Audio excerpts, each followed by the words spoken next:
નમસ્કાર દર્શક મિત્રો, હું પીનલ આપનું સ્વાગત કરું છું ધી સાયબર શોમાં, કે જેમાં સાયબર ક્રાઇમને લઈને આપને ઘણી બધી જાગૃતતા આવે આપમાં, તેના વિશે પ્રયાસ કરતા હોઈએ છીએ. એની સાથે સાથે સાયબર ક્રાઇમ, સાયબર અટેક્સ જે વધતા જોવા મળી રહ્યા છે તેને લઈને આપણે સમજાવવાનો પ્રયાસ કરતા હોઈએ છીએ.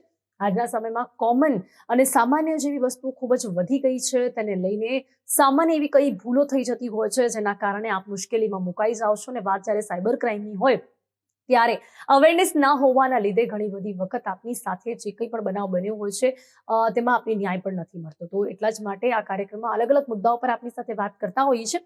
આજે આપની સાથે એવા મુદ્દા પર ચર્ચા કરીશું કે જેનો ભોગ કદાચ ઘણા બધા લોકો બન્યા હશે.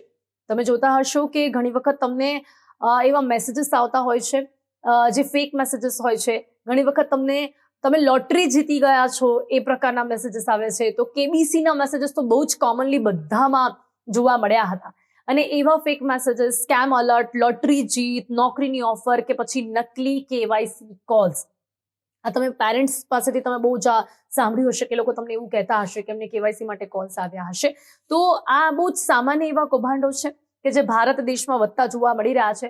બહુ જ પેલું કહેવાય ને કે મોડસ ઓપરેન્ડી લોકોની થઈ જાય છે, એવી ક્યાંક સાયબરમાં પણ આપણને જોવા મળી છે કે જેમાં ફેક કોલ્સ વધ્યા છે, નોકરી માટેની લોકોને ઓફર આપવામાં આવે છે. તો આ એકચ્યુઅલમાં કેવી રીતે થતું હોય છે અને કઈ રીતે સામાન્ય એવી બાબતોમાં વારંવાર લોકો ફસાઈ જતા હોય છે, કેવી રીતે આ કૌભાંડો વધી રહ્યા છે, આનાથી કેવી રીતે બચી શકાય છે, આજે આ વિષય પર વાત કરીશું. જેની માટે મારી સાથે જોડાઈ ગયા છે 7 Hills સાયબર વોલના ડિરેક્ટર છે સોમિલ ખંધાડિયાજી અને સાયબર એક્સપર્ટ છે. સોમિલજી, આપનું સ્વાગત છે. Welcome to the show. Thank you. સોમિલભાઈ, સૌથી પહેલા આજે આપણે જે વાત કરી રહ્યા છે, જે વિષય પર વાત કરી રહ્યા છે, પહેલું એ કેટલું વધી ગયું છે ભારત દેશમાં આવી રીતે કોઈને નોકરીની ઓફર આપી દેવી કે પછી ક્યાંક લોટરી જીત, પેલું લોટરી વાળું તમે પહેલા આપણે બહુ જ સાંભળ્યું હતું કે તમને લોટરી લાગી ગઈ છે. પછી મેં કહ્યું કે કેબીસીના પણ આવા ખોટા મેસેજીસ લોકોને બહુ જ આવ્યા હતા કે તમને કેબીસીમાં જવાનો ચાન્સ મળી રહ્યો છે અને નકલી કેવાયસી કોલ. ઇન ડીપ બધા પર વાત કરીશું, પણ પહેલા ભારત દેશમાં આ બધું જ કેટલું વધી ગયું છે? એવરી 3 સેકન્ડ ફેક એસએમએસીસ લગભગ બધાને જ જાય છે. એટલી ઇન્ટેન્સિટી આ ખૂબ વધી ગઈ છે. અને એટ ધ સેમ ટાઈમ અગર તમે જોશો તો એના રિસ્પોન્ડ કરવાવાળા લોકો પણ એટલા જ ઇન્ટેન્સિટીથી રિસ્પોન્ડ કરે છે. તો એ એક અત્યારના એક રિયલી થ્રેટ કહી શકાય આપણે સાયબર વર્લ્ડમાં, કે આ ફેક એસએમએસીસ કે આજે લોટરીઝ કે જે તમે કીધું કે જે રીતે ફેક કેવાયસીસના છે, એ ખૂબ રિસ્કી થઈ ગયા છે આજની તારીખમાં. જી, એટલે ભારતમાં આ સૌથી વધારે ક્યાંક એટલા માટે વધી રહ્યું છે કે કારણ કે સાયબર એજ્યુકેશન લિટરસી જે હોવી જોઈએ એ ક્યાંક ને ક્યાંક ઓછી છે અને એટલે સેમ પેટર્નથી વારંવાર લોકોને છેતરવામાં આવે છે એવું માની શકાય છે. ઓકે, સો તમે મને પૂછશો જેટલું મેં પેટર્ન સ્ટડી કર્યું છે કે હું જેટલું સાયબર સાયકોલોજી સ્ટડી કરું છું, આ સક્સેસફુલ કેમ થાય છે એનો 3 કારણ છે. એ છે આપણો ડર, એ છે આપણી કંઈક ઓફર મેળવવાની કે લાલચ, કા પછી એક કાઇન્ડ ઓફ કે આપણે જિજ્ઞાસા કે આપ કરીને તો જોઈએ શું થશે. સો આ 3 વસ્તુ મૂળ કારણ છે જેના કારણે આવા એસએમએસો, આવા ફેક મેસેજીસ, આવી આપણે લલચાવા વાળી જે એસએમએસ આવે છે કે આપણે ડરાવવા માટે જે એસએમએસ આવે છે એ સક્સેસફુલ થાય છે. સો એમાં મેજરલી કારણ એ છે કે આપણે એક સેકન્ડ થોટ આપતા જ નથી કે શું સાચે એસએમએસ ફેક છે, કે સાચે ઈમેલ ફેક છે, કે સાચે આ વસ્તુ થાય છે કે નથી થતી. અને આપણા ડર કા આપણી લાલચ કા પછી આપણી એક જિજ્ઞાસા કે ક્લિક કરીને જોવાની, એ આપણને ભોગ બનાવે છે. એક્ઝેક્ટલી. તો હવે વાત કરીએ આપણે ઇન્ડીપા બધા જ ટોપિક ઉપર. તો સૌથી પહેલા સોમિલભાઈ, કોંગ્રેચ્યુલેશન્સ, તમે 25 લાખ જીતી ગયા છો. કોંગ્રેચ્યુલેશન્સ, તમને આ લોટરી લાગી ગઈ છે. કોંગ્રેચ્યુલેશન્સ, તમને આ મળી ગયું છે, બ્લા બ્લા. આ બધું જ જોતા ધી વર્ડ કોંગ્રેચ્યુલેશન્સ એ ઇન્ડિયન્સને હજી પણ બહુ જ અટ્રેક્ટ કરે છે. વારંવાર લોકો 25 લાખ જીત્યા, 10 લાખ જીત્યા કે પછી ગમે તે બીજી કઈ વસ્તુઓ જીતવા માટેના જે ઇનામો છે, આવા મેસેજીસ પર કેવી રીતે ફસાઈ જાય છે? સો આમાં કેવું છે કે આજે પૈસા તો બધાને જોઈએ છે, બધાને કમાવું છે, બધાને ખૂબ કમાવું છે, પણ ક્વિક મની જે છે એ લોકોને લલચાવે છે. સો કોંગ્રેચ્યુલેશન્સ, તમે જીતી ગયા, એ એકચ્યુઅલી તમે નથી જીત્યા. જેને તમને મેલ મોકલ્યો કે એસએમએસ મોકલ્યો છે એનો એક રસ્તો થઈ ગયો છે એ જીતવા માટે. એનો રીઝન એવો છે કે તમને એક વસ્તુનું ગ્રીટિંગ કરીને એનું એક પર્ટિક્યુલર અમાઉન્ટથી તમને ફસાવીને એને જે ઇન્ફોર્મેશન જોતી હશે એ લઈને છેલ્લે તમારા પૈસા એની પાસે જશે અને કોંગ્રેચ્યુલેશન્સ એને મળશે, તમને નહીં. સો હમ. આ એક ખૂબ લલચાવા વાળો એક મેસેજ કહેવામાં આવે છે. જી, પણ આપણે વારંવાર જોઈએ છે કે આટલી અવેરનેસ હોવા છતાં પણ લોકો ફસાઈ જાય છે. નકલી નોકરીની ઓફર જે આપવામાં આવે છે એ પણ સેમ વસ્તુ છે, એ પણ કૌભાંડ બહુ જ ઇઝી છે એવું કહી શકાય છે કે આપણા ત્યાં બેરોજગારીનો સામનો કરતા એવા ઘણા લોકો છે કે જેમને આવું હોય ને એટલે એવું તો જોઈ જ લે કે એટલીસ્ટ ચેક કરી લે. તો એ કેવી રીતે થતું હોય છે? અને જનરલી હું તો એમ કહીશ કે એજ્યુકેટેડ લોકોને પણ આ વધુમાં વધુ લોકો છેતરતા હોય છે. સો આમાં એવું છે કે એ લોકોને ખબર છે કે માનસિક રીતે કેવી રીતે રમવાનું. તો એ લોકો તમને એક ઓફર આપશે જે તમે અત્યારના તમારી ડ્રીમ ઓફર હશે કે તમે અત્યારના માન લો એક XYZ પેકેજ હશે, તમને 40%, 50%, 60% ગ્રોથ બતાવીને, તમને બધા બેનિફિટ્સ બતાવીને એ બધું કરશે. પણ એટ ધ સેમ ટાઈમ આપવાનું તો નથી, ખાલી 60% ગ્રોથ ઓન પેપર બતાવવા માટે, કારણ કે તમે એમની મોકલેલી લિંક પર કે તમે એમને જે ઇન્ફોર્મેશન જોઈએ છે એ શેર કરો. હવે હું એજ્યુકેટેડ લોકોની વાત કરું, સો આમાં એવું થાય છે કે એ લેટર એટલો વન્ડરફુલી ડિઝાઇન હોય છે કે એ એટલી એના જે વર્ડિંગ્સ છે કે એના જે ઇન્કમ જે મૂકે જોબ્સ માટેની એટલી વન્ડરફુલી પ્લેસ્ડ હોય છે કે તમે બીજું વિચારશો નહીં, તમે કહેશો કે આ એક જેન્યુઅન જોબ ઓફર છે જેને હું અપનાવવા માંગુ છું, અને જેના કારણે એ જે ડિટેલ્સ માંગે છે હું આગળ જઈને ક્લિક કરીને આગળ વધે છે. હવે આપણે કેવી રીતે હાઉ ટુ આઈડેન્ટિફાઈ, કોઈ છે એવી રીત કે આપણને ખબર પડે કે ના આ કૌભાંડ છે? ક્લિક કરવાનું અને પછી તરત જ તમારી સાથે કૌભાંડ થઈ જાય, આ એક ક્લિક જ સૌથી ખોટી ક્લિક કહી શકાય છે. એ જ સેકન્ડ હોય છે જે સેકન્ડમાં બધું જ થઈ જતું હોય છે. સો આપણે અત્યારના એ સ્ટેજ પર છે જ્યાં અત્યાર સુધી આપણે એક વસ્તુ શીખી છે કે આને ગુડ ટચ કહેવાય અને આને બેડ ટચ કહેવાય. એવી રીતે હવે આપણે પોતે એક પોતાની સમજણથી આપણે એક જાણવાનું જરૂરી છે કે આ વસ્તુ ગુડ ક્લિક છે અને આ વસ્તુ બેડ ક્લિક છે. હવે એ કેટેગરાઇઝ કેવી રીતે કરી શકીએ? તમને માની લો કોઈ લોટરીની ઓફર આવી જે કહે છે કે તમે આટલા જીત્યા છો, સો તમે તો પહેલા કે તમે આવી રીતે કોઈ ફોર્મ ભરેલું કે તમે એવું કોઈ અપ્લાય કરેલું, પહેલા તો એ આપણે સંચેતી કરી લઈએ. જો જોબ ઓફરનું એક્ઝામ્પલ લઈ લો, સો જોબ ઓફરનું એક્ઝામ્પલ એટલે એ લોકો પ્રોફાઇલિંગ એવી રીતે કરે કે તમે કોઈ જોબ પોર્ટલ પર તમારો પ્રોફાઇલ મૂક્યો હશે, એના પર એ લોકો એક ચેક કરે અને તમને ફસાવવામાં આવે છે. તો હંમેશા ઇટ્સ કાઇન્ડ ઓફ સોમિલભાઈ પેલું કહેવાય ને કે આપણે ઇન જનરલ રેકી થતી હોય છે, એવું સાયબરમાં પણ આ લોકો રેકી કરતા હોય છે અને પછી એમને અટ્રેક્ટ કરે છે. સો આમાં અમારા સાયબરમાં એક વસ્તુ કહેવાય છે, to get information you need to know all the information. So જ્યારે આપણે એમની ઇન્ફોર્મેશન રેકી, જે તમે બહુ બરાબર વર્ડ વાપર્યો, રેકી જે આપણે કરીએ છીએ એમાં આખી એની ઇન્ફોર્મેશન કે એને જોબની જરૂર છે, અત્યારના અપ્લાય કરવા માંગે છે, ઓપન ટુ વર્ક છે, બધું જ છે, એની એક પ્રોફાઇલિંગ કરે છે. પણ એક જાણજો કે આવા ટાઈપના જે SMS આવે એમાં 3 વસ્તુ બહુ ઇમ્પોર્ટન્ટ. એક અર્જન્સી દેખાય કે આજે ને આજે અપ્લાય કરી દો, કે આજે જ ક્લિક કરી દો, કે તમે 24 કલાકની અંદર જ આને રિસ્પોન્ડ કરશો તો જ આ ઓફર વેલિડ છે, કે તમે તો એક અર્જન્સી હોય છે. અને કોઈ પણ જોબ ઓફર લઈ લો કે કોઈ પણ વસ્તુ કોઈ ઓફર આવે તો એ પર્ટિક્યુલર ટાઈમ ફ્રેમ માટે હોય છે કે નાથી કે ઇમિડિયેટલી તમે 24 કલાકની અંદર આ વસ્તુ ક્લિક કરી લો કે 24 ની અંદરની વસ્તુ કરી લો. એટલે જ્યારે પણ કોઈ વસ્તુમાં અર્જન્સી દેખાય ત્યારે આપણે થોડુંક એલર્ટ થવું જોઈએ, કોઈ પણ. અને આપણે એવી પણ જોઈએ છે કે ઘણી વખત લોકો મેડિકલ ઇમરજન્સી દેખાડતા હોય છે ઉડાવટલી, ત્યારે લોકો નથી વિચારી શકતા જસ્ટ બીકોઝ ઓફ ઇમોશન્સ, પણ છતાં પણ થોડું એલર્ટ તો એમાં પણ થવું જ જોઈએ. સોમિલભાઈ, હવે નકલી કેવાયસી બહુ જ કોમન પ્રોબ્લેમ, ઘણા બધા લોકોને એના કોલ્સ આવ્યા હશે ને હવે તો કદાચ એમાં લોકો નથી ફસાતા. એટલી બધી અવેરનેસ નકલી કેવાયસી કોલને લઈને આવી છે ને કે હવે આ સાયબર ગુનાઓ કરતા લોકો પણ સમજી ગયા છે કે આ કદાચ નહીં ચાલે, પણ આ કેવી રીતે કામ કરે છે. હજી પણ જે ઓલ્ડ એજ પીપલ લોકો છે, અનએજ્યુકેટેડ થોડા લોકો છે, જે લોકો બહુ અવેર નથી હોતા, એમને હજી પણ કેવી રીતે ફસાવવામાં આવે છે નકલી કેવાયસી કોલથી?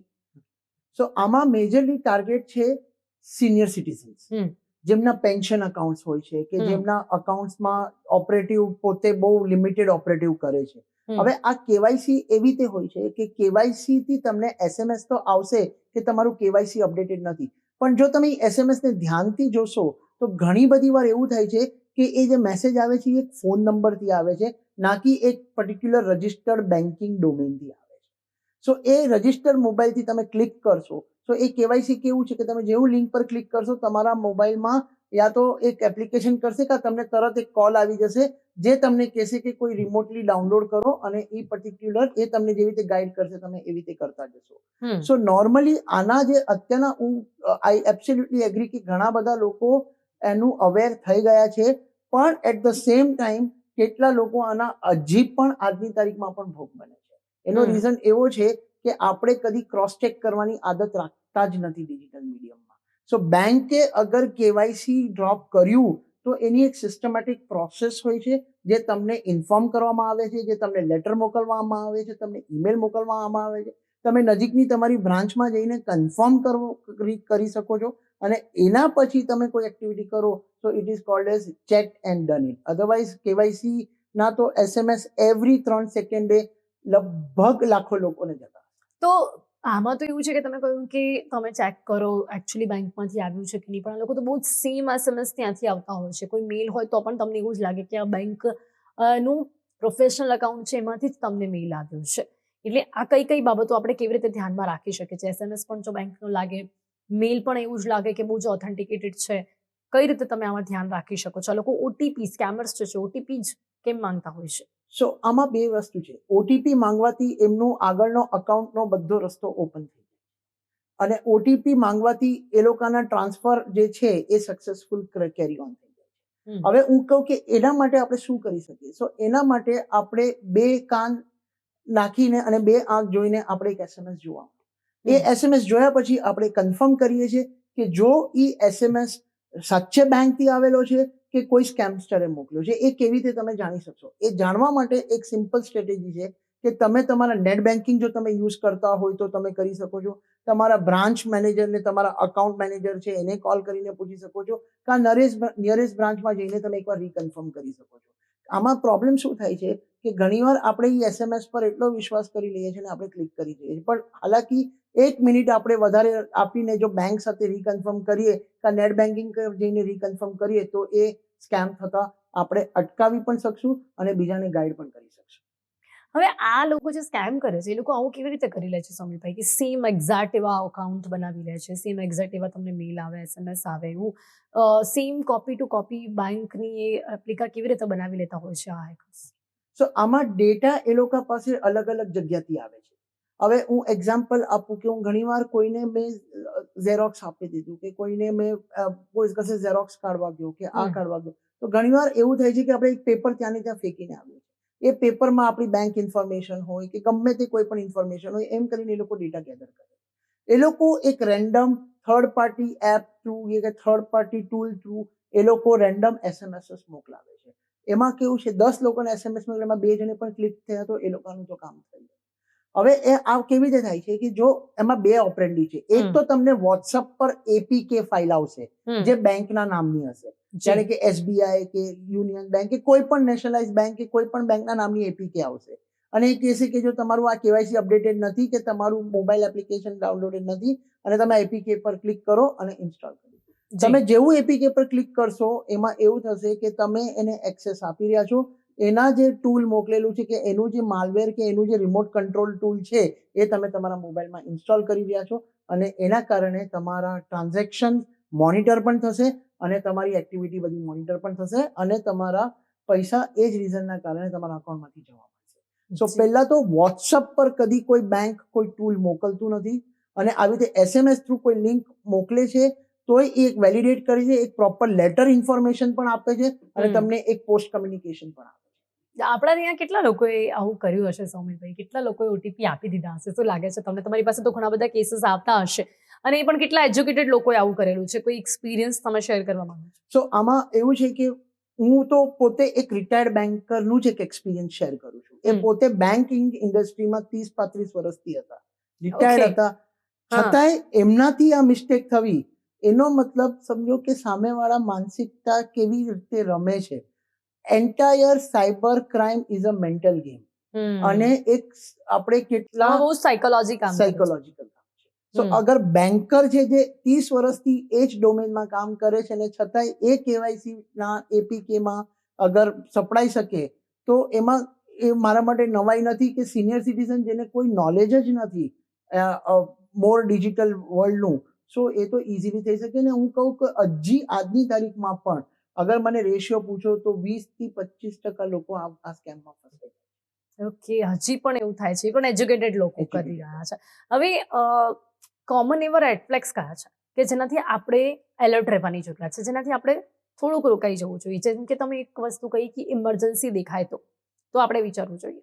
બીજી રીતે જો આપણે ઇટ્સ કાઇન્ડ ઓફ કે ઇમરજન્સી એટલે એ થોડું મેન્ટલી વાત થઈ, પણ પ્રેક્ટિકલી જો આપણે કહીએ તો કઈ બાબતોથી આપણે થોડું અવેર થવાની જરૂરિયાત હોય છે? સો પહેલા તો અર્જન્સી, જે મેં કીધું, કોઈ પણ તમને કોઈ અર્જન્સી કરે કે તમારું આજે 24 કલાકની અંદર અકાઉન્ટ બંધ થઈ જશે કે 24 કલાકની અંદર તમે કેવાયસી અપડેટ નહીં કરો તો આ વસ્તુ થઈ જશે, તો એક અર્જન્સી. બીજું, એ કોઈ અનનોન નંબરથી તમને કોન્ટેક્ટ કરવાનું ટ્રાય કરો. અનનોન નંબરથી જો તમને કોઈ મેસેજ આવતો હોય ને તમે મેસેજને રિસ્પોન્ડ કરતા હોય તો અનનોન નંબરને રિસ્પોન્ડ કરવાનું બંધ કરી દો. થર્ડ, કોઈ પણ સોશિયલ મીડિયા થ્રુ આપણી કોઈ પણ બેન્કિંગ ઇન્ફોર્મેશન શેર નહીં કરવી. મેં ઘણા લોકોને જોયા છે કે કોઈ ઇઝી વે માટે આધાર કાર્ડનું સ્ટેટસ મૂકી દે છે કે આપણી બેંકની અકાઉન્ટ ડિટેલ્સનું અકાઉન્ટ એ લોકોના કોઈને બતાવવું હશે તો સ્ટેટસ મૂકી દે છે. સો આપણે આપણી ઇન્ફોર્મેશન બહુ ઇઝીલી આપી દઈએ છીએ, જેના કારણે આપણે બેઝિકલી આપણી જે ઇન્ફોર્મેશન, જે બેન્કિંગ ઇન્ફોર્મેશન છે કે જે બહુ રિલેટિવ ઇન્ફોર્મેશન છે એ આપણે એકદમ ડિસ્ક્લોઝ અને 1 to 1 on a very personal note મોકલવી. That is the third thing. અને અગર હું હજી એક સંકેત કહું કે આ SMS કેવી રીતે ઓળખવો, તો એ એવો છે કે નોર્મલી એ તમને કહેશે કે તમારા નામથી એડ્રેસ નહીં આવે. હાય યુઝર કરીને this is the thing and you have to click on this. So એક જનરલાઇઝ મેસેજ જે હશે, જે એને બ્રોડકાસ્ટ કર્યો હશે, એમાં તમને પણ એક you are the one of the user જેને મળ્યો. એટલે એમાં પર્ટિક્યુલર તમને કોઈ આઈડેન્ટિફિકેશન ઘણી વખત નથી જોવા મળતી. ઇનફેક્ટ ઇન્સ્ટાગ્રામ પર પણ તમે જોઈ શકો છો કે એવા મેસેજીસ આવતા હોય છે કે જેમાં આવી રીતે યુઝર કરીને આઈડી હોય છે અને એ જનરલી ફેક આઈડીઝ રહેતી હોય છે. હવે એવું એક કોમન વસ્તુ જોઈ છે કે એનીટેસ્ક અને ટીમ વ્યુઅર, આ જે બંને એપ્લિકેશન્સ છે ને, એ એપ્લિકેશન્સ વારંવાર આવા જે પણ હેકર્સ હોય કે જે આ લોકો કૌભાંડીઓ આ લોકોને આ એપ્લિકેશન્સ ડાઉનલોડ કરવાનું બહુ કહેતા હોય છે. આ એપ્લિકેશન્સથી કેવી રીતે ઇઝીલી છેતરપિંડી થઈ જાય છે? સો આનો હું એક એક્ઝામ્પલ આપું કે એક સિનિયર સિટીઝન છે જેને એટલું નોલેજ નથી કે કેવી રીતે વાપરવું. સો આમાં એમણે શું કહે છે કે એક ફાઇલ કે એક લિંક મોકલવામાં આવે છે. એના પછી એમના થ્રુ એનીડેસ્ક ડાઉનલોડ કરીને જે સામે હેકર હોય છે એ એમનો આખો ને આખો મોબાઈલ ઓપરેટ કરે છે. જોઈ પણ શકે, ઓપરેટ પણ કરે છે. એટલે એમના SMS, એમના ઈમેલ્સ, એમનું અકાઉન્ટ ઇન્ફોર્મેશન, એમના પાસવર્ડ, એ જે પણ ટાઈપ કરશે મોબાઈલમાં એ બધું એ ત્યાં નોટ પણ કરે છે, રેકોર્ડ પણ કરે છે અને સાથે સાથે ઓપરેટ પણ કરે છે. અને એ બધી ટૂલ્સનો રીઝન એવો છે કે આપણે એ ખબર જ નથી પડતી કે મારું મોબાઈલ કે મારું લેપટોપ અત્યારના કોઈ જોઈ રહ્યું છે, સાથે સાથે મારી સાથે કોઈ વાપરી પણ રહ્યું છે. એક્ઝેક્ટલી. એટલે આવી એપ્લિકેશન્સ ડાઉનલોડ કરીને કોઈને રાઇટ્સ આપવા, કારણ કે એમાં 2 વાર ઓથેન્ટિકેશન પૂછે છે, યસ કરીને જ પછી તમારું કોઈ પીસી એ ટેક ઓવર કરી શકે છે. એટલે આવી એપ્લિકેશન્સ ક્યારે બી કોઈ અનનોન વ્યક્તિ માટે ના ડાઉનલોડ કરવી જોઈએ અને યુઝ ના કરવી લેવી જોઈએ. હવે જે રિમોટ એક્સેસ ફ્રોડ્સ હોય છે એ કેવી રીતે થતા હોય છે સૌમિલ? જેને જેમ કે હમણાં કોઈ વ્યક્તિએ આપણી સાથે આ ફ્રોડ કર્યું, આપણે ઓટીપી સેન્ડ કર્યું એટલે કેટલી સેકન્ડમાં બેંક અકાઉન્ટ ખાલી થઈ જાય છે? આ કેટલી મિનિટનો ખેલ રહેતો હોય છે? સો અગર મને પૂછો તો એ લોકોનો એક પેટર્ન છે. જેવું એક્ઝામ્પલ મેં તમને એપીકે બેંકની એપીકે ફાઇલ આવે છે એનું એક્ઝામ્પલ આપ્યું કે તમારું કેવાયસી અપડેટ કરવા માટે આ એપીકે ફાઇલ ડાઉનલોડ કરો તો ઓટોમેટિકલી અપડેટ થઈ જશે. એ જેવું એપીકે ફાઇલ કરે એ એક સોફ્ટવેર તમારા મોબાઈલ કે તમારા મોબાઈલમાં ઇન્સ્ટોલ કરી દે છે અને ઇમિડિયેટલી એનો કંટ્રોલ સામે જતો રહે છે. So it is a question of hardly first 5 minutes, જેમાં બધું આખું ટ્રાન્ઝેક્શન પતાવીને એ લોકો બધા ફૂટપ્રિન્ટ્સ ક્લિયર કરે. તો 5 મિનિટની અંદર તમારું અકાઉન્ટને એક્સેસિબિલિટી લઈને, કારણ કે અગર મેં એપીકે ડાઉનલોડ કર્યું એના બદલે મારો મોબાઈલ આખો ને આખો એના હાથમાં છે. સો એ તમે મોબાઈલ બેન્કિંગ પણ યુઝ કરશો કે તમે નેટ બેન્કિંગ પણ યુઝ કરશો, એને બધું દેખાય છે અને it will be just matter of second. અને એમાં હજી એક ઓપરેન્ડી એવું આગળ કરાય છે કે એ તમારો કોલ ફોરવર્ડિંગ પણ એના મોબાઈલ પર કરી નાખે. એટલે જે SMS કે ઓટીપી કે કોલ જે તમને આવવાનો હતો હવે એ બીજા નંબર પર ફોરવર્ડ થવામાં આવે. ઓકે. અને આ જે લોકો છે એટલે આપણે જે જોયું SMS પર એક લિંક આવે છે ને એના પર ક્લિક કરવાથી જેમ કે ઈમેલ પર પણ એવું થાય છે, એ ક્લિક કરવાથી કેવી રીતે ફ્રોડ થઈ જાય છે સમજાય? સો એમાં એને અમે કહીએ છીએ man in middle attack. A actually તમને કોઈ એવી ફોલ્સ વેબસાઇટ પર લઈ જાય છે. હવે ફોર એક્ઝામ્પલ તમને કોઈ બેંકથી મેલ આવ્યો જે ફેક છે અને એ નીચે બેંકની લિંક આપવામાં આવે છે, તો એ બેંકની લિંક પર ક્લિક કરશો તો એ એકચ્યુઅલી તમને બેંકની લિંક પર નથી લઈ જતું. એને બનાવેલું પોતે એના સર્વર પર હોસ્ટ કરેલું એક પર્ટિક્યુલર પેજ છે જે આપણે કહીએ છીએ ફેક પેજ. એ ફેક પેજ પર એની બધી ઇન્ફોર્મેશન ગેધર કરીને પછી એ આગળ બીજા એકચ્યુઅલ પેજ પર તમને ડાયવર્ટ કરે છે. તો એમાં શું થઈ ગયું કે એને વચ્ચેની બધી ઇન્ફોર્મેશન તમારી બધી ફેચ કરે. ઓકે, હવે જો આપણને ખ્યાલ આવી જાય છે કે આપણે જે ઓટીપી શેર કર્યો છે ખોટો શેર કર્યો છે, તો સ્કેમરની જે એપ છે ઇન્સ્ટોલ કરી છે, તો શું કરવું જોઈએ? તરત આપણે શું કરી શકીએ છીએ અને કેટલી સેકન્ડ્સ આપણી પાસે હોય છે બચાવ માટે? સો અગર મને અંદાજો આવી જાય કે મેં અગર કોઈ ખોટી લિંક પર ક્લિક કરી દીધી તો સૌથી પહેલા હું મારા બેંક અકાઉન્ટને સિક્યોર કરીશ. સો હું પર્ટિક્યુલર મારા બેંકના ઓફિશિયલ નંબર પર કોલ કરીને હું મારું અકાઉન્ટ ટેમ્પરરીલી બ્લોક કરાવીશ અને મારું કાર્ડ જે છે એ ટેમ્પરરીલી બ્લોક કરાવીને રીજનરેટ કરાવીશ. કારણ કે મને નથી ખબર કે શું ઇન્ફોર્મેશન મારી ગઈ છે.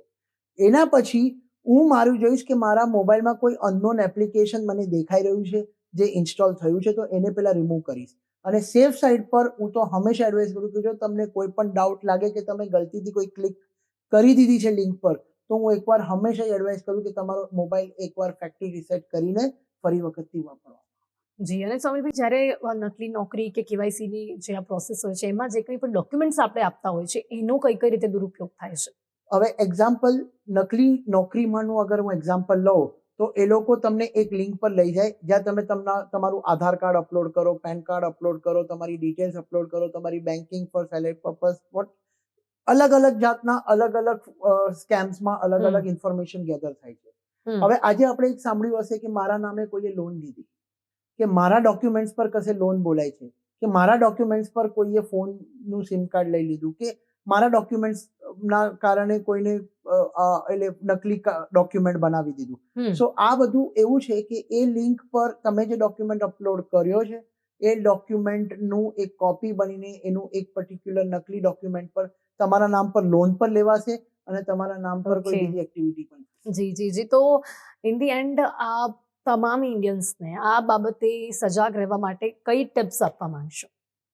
જાગૃત રહેવાનું, અનનોન લિંક્સ પર ક્લિક નહીં કરવાની. બેંક કદી વોટ્સઅપ પર કોઈ ટૂલ નથી મોકલતું જે તમે ઇન્સ્ટોલ કરો. અને મેજરલી સૌથી વધારે કે તમને કોઈ પણ આવી રીતે મેસેજ આવે કે તમે જીતી ગયા છો, કે તમને નોકરી એકદમ હાઈ પર્સન્ટેજ ગ્રોથ મળ્યો છે, કે તમને અત્યારના 24 કલાકની અંદર તમે જો આ નહીં કરો તો આ બંધ થઈ જશે, કે આ નહીં કરો તો તમને આ તકલીફ થશે, એવું કશું નથી. પહેલા તમે હંમેશા એકને રીચેક કરો, રીટેસ્ટ કરો અને એકવાર રીકન્ફર્મ કરો ઓથોરિટી સાથે, પછી જ આગળ એનો કોઈ સ્ટેપ. જી બિલકુલ બિલકુલ સોમિલજી, ખૂબ સાચી વાત આપે કરી છે. બહુ જ ઇઝી પોઈન્ટ્સ, રીટેસ્ટ, રીકનેક્ટ અને રીકન્ફર્મ, આટલું કરવાથી આપણે ક્યાંક ને ક્યાંક તો અટકી જ જઈશું અકૌભાંડથી. સમય અહીંયા સમાપ્ત થાય છે. આપ અમારી સાથે જોડાયા, લોકોને આ વિશે યોગ્ય જાણકારી આપી તે બદલ આપનો ખૂબ ખૂબ આભાર. Thank you so much. Scam alert જેના વિશે આજે આપણે વાત કરી છે. નોકરી મળી ગઈ છે, કોંગ્રેચ્યુલેશન્સ, કે પછી કેવીસીના વિનર બની શકો છો, આ બધા જ મેસેજને ઇગ્નોર કરવા કેટલા જરૂરી છે? કોઈ પણ લિંક પર ક્લિક કરતા પહેલા તમારે એકવાર રીટેસ્ટ કરવું જોઈએ, રીકનેક્ટ કરવું જોઈએ, રીકન્ફર્મ કરવું જોઈએ. આટલા સ્ટેપ્સ ફોલો કરીને તમે કોઈ પણ પ્રકારની છેતરપિંડીથી બચી શકો છો. અત્યારે આ કાર્યક્રમમાં બસ આટલું જ. ફરીથી મળીશું નવા વિષયની સાથે. ત્યાં સુધી રજા આપશો. નમસ્કાર.